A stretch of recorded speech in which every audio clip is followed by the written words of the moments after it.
सबैलाई नमस्कार।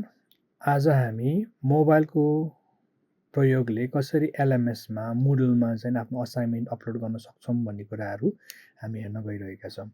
त्यसको लागि हजुरले के गर्नु पर्यो भन्दाखेरि हजुरले क्रोममा जानु पर्यो, तपाईँको गुगल क्रोममा जानु पर्यो। त्यहाँ गएर तपाईँले एलएमएस, हाम्रो इसिइसीको एउटा एलएमएस है, एलएमएस भने तपाईँले गर्नुभयो भने तपाईँको मुडल खुल्छ। यो मुडलमा गइसकेपछि तपाईँको यो अब लगइन गर्नु पर्यो। लगइनको लागि तपाईँको माथिपट्टि टप राइटमा लगइन भन्नेमा क्लिक गर्नुभयो भने तपाईँको लगइन हुन्छ। अनि त्यहाँ गएर तपाईँको युजर नेम र पासवर्ड तपाईँले हाल्नुभयो लगइन गर्नुभयो भने तपाईँको आफ्नो अकाउन्टमा चिर्छ। सो अहिले मेरो पहिल्यै लगइन भएको भएर मेरो लगइनमा आइसकेको छ। यसरी तपाईँ आफ्नो अकाउन्टमा जानुहुन्छ। त्यसपछि तपाईँको कोर्सेसहरू एक्सप्लोर गर्नको लागि तपाईँले माथिको 3टा डटसम्म तपाईँले क्लिक गर्नुभयो भने त्यहाँ माई कोर्सेसमा जान सक्नुहुन्छ। त्यो माई कोर्सेसमा गइसकेपछि तपाईँको जति पनि कोर्सेसहरू तपाईँको छ यहाँ देखा पर्छ। र म एउटा इक्जाम्पलको लागि एउटा कोर्समा जानेछु, जस्तै हाम्रो professional development out of valley भन्ने मैले यहाँ भेटाएँ। Professional development out of valley 2026मा म क्लिक गरेँ।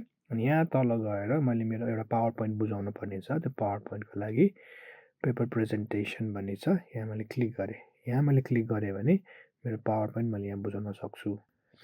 सो यसरी तपाईँको यहाँ एड सबमिसन भन्ने आउँछ। त्यहाँ तपाईँले क्लिक गर्नुभयो भने तपाईँको स्लाइड कहाँ छ त भनेर तपाईँले पत्ता लगाउनु पर्ने हुन्छ। अब यसको लागि तपाईँले तपाईँको मोबाइलमा फाइल हेर्नु पर्यो। त्यसको लागि तपाईँले यहाँ गोलोमा यो डाउन एरोमा क्लिक गर्नुभयो भने तपाईँको मोबाइलबाट तपाईँले अपलोड गर्न सक्नुहुन्छ। त्यसको लागि तपाईँले अपलोड अ फाइलमा क्लिक गर्नु होला, जुन सेलेक्ट भइरहेको छ। त्यसपछि यहाँ चुज फाइल भन्ने हुन्छ क्या। अहिलेसम्म नो फाइल भनेको त्यहाँ कुनै पनि नो फाइल चुजन भनेको कुनै पनि छानिएको छैन। सो तपाईँले क्लिक गर्नुभयो भने तपाईँको फाइलहरू खुल्छ मोबाइलको। मैले यहाँ फोटोज एन्ड भिडियोजमा गएर क्लिक गरेँ भने म सबै कुराहरू यहाँ हुन्छ। सो यहाँ मेरो के छ, स्क्रिन रेकर्डर भन्ने थियो एउटा एप भयो। मैले यहाँ अर्को डकुमेन्टमा जान्छु र कुनै पनि एउटा इक्जाम्पलको लागि म यो एउटा फाइल अपलोड गर्छु। यसलाई मैले क्लिक गरेँ, मैले पठाउनु पनि यो भने मैले अपलोड गर्छु। अपलोड गरेँ भने तपाईँको के हुन्छ भन्दाखेरि यहाँ आएर त्यो फाइल बस्छ है।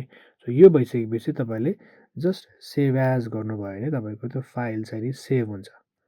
अनि सेभ भइसकेपछि तपाईँको यहाँ हेर्नुभयो भने सबमिसन स्टेटसमा सबमिटेड फर ग्रेडिङ भनेर आउँछ।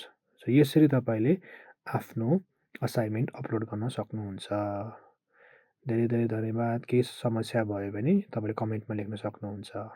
धन्यवाद।